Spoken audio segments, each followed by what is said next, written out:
Hey, what's going on, guys? It's boy Ronnie coming back from the videos. We're gonna take a look at Jalyn, Jacques. Before we get into this, guys, I just want to say like, subscribe, comment down below, check out the podcast. You know, it means a lot to me to see all you guys' support on everything. So let's check him out, see how he does. Running backs, running back for FL Hills West, and I think it's strong safety or corner. I'm just gonna. Okay, he does a nice job on this play. You know, you can easily see he definitely does a nice job. You know, he comes up. Sees as the screen comes up right away, makes a nice play, make sure he can't catch. That's a nice job by him.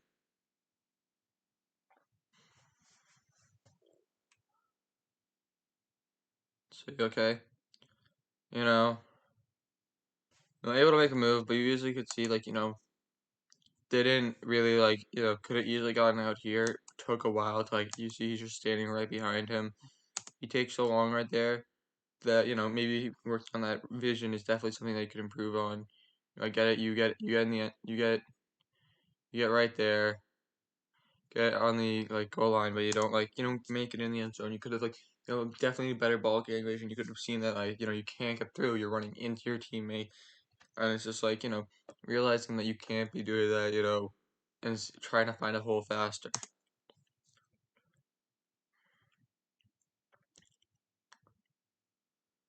Okay, that's a nice job right there. Comes up, sees that it's a fumble, sprints up, sprints as fast as he can. It really didn't look like he was looking to get the ball on that play though. Maybe he realized that he's not gonna catch him, and that hitting him and making sure he can't get the ball and knowing that there's teammates behind him. It could either be a smart player or he could have made a huge fatal flaw in this play. He made a smart play. He didn't. He ended up hitting him because he was able to get there first, making sure he couldn't get the ball, which was a pretty smart play in a way.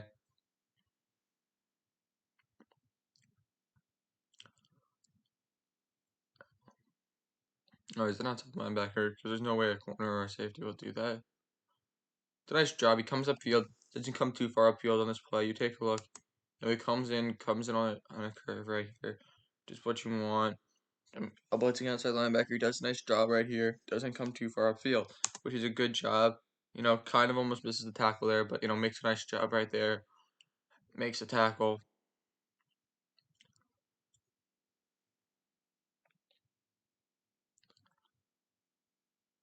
Okay. Right here, I don't like what he's doing. You take a look at his hands with the ball. He gets the ball right away. Has it on his inside right here. This is not where it should be. It should be on the outside because he's running away, and if he gets hit right here, it goes in bounds instead of trying to roll it out of bounds. I get it halfway through. He tries to flip it, but had multiple opportunities to flip it, but then he goes to the opposite side. Once he gets over to here, this is where having it on the other side is fine, but on the side that he had it on for the where it was running was not the smartest idea for him. Could have ended up way worse for him if he would have gotten the ball. I'm just trying to say this, and it's not like I'm trying to be mean or anything. It's just it's a huge important thing. That is something that I've always learned is have the ball on the short side of the field because if it ever gets knocked out, you have a higher chance of having it go out of bounds and then not being able to recover it if it's on the short side than it is if it's on the field side. You know, and I'm just not trying to be mean on that. It's just it's a huge thing with it sometimes.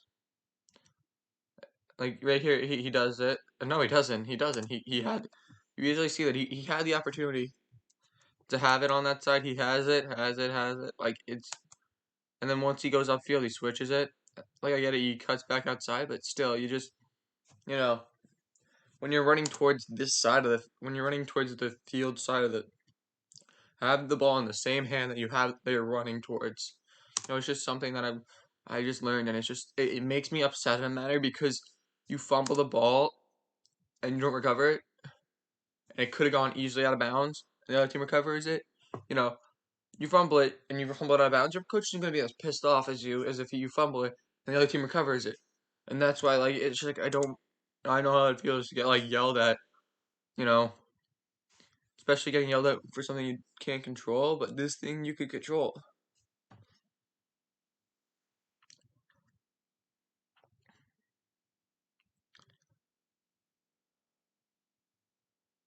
You see right here. He makes a nice move. His first step is nice. You see he takes a nice move. But, runs straight up and should have tried to cut back out again right there. But you kind of just ran right into him. Like, I get it. You had that momentum and stuff, and it gets hard. But, he seems like he's got these short, choppy steps when he should be making jukes. You know, this, he didn't get touched. He didn't get touched. This is a great job by his line to help give him that help right there. But, yeah.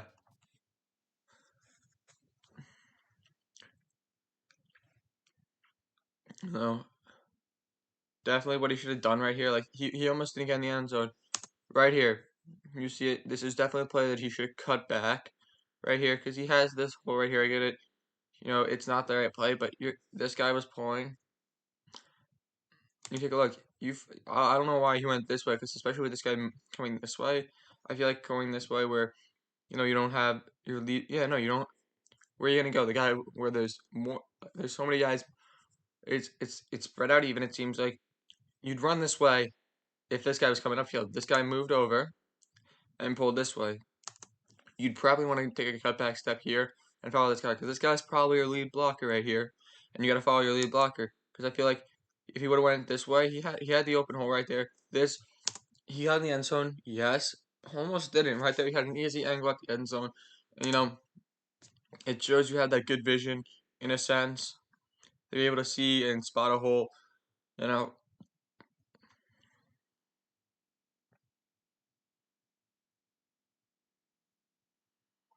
a nice job. He's able to get upfield. Able to get through some tackles right there. Doesn't stop his feet when he gets hit right there. You know,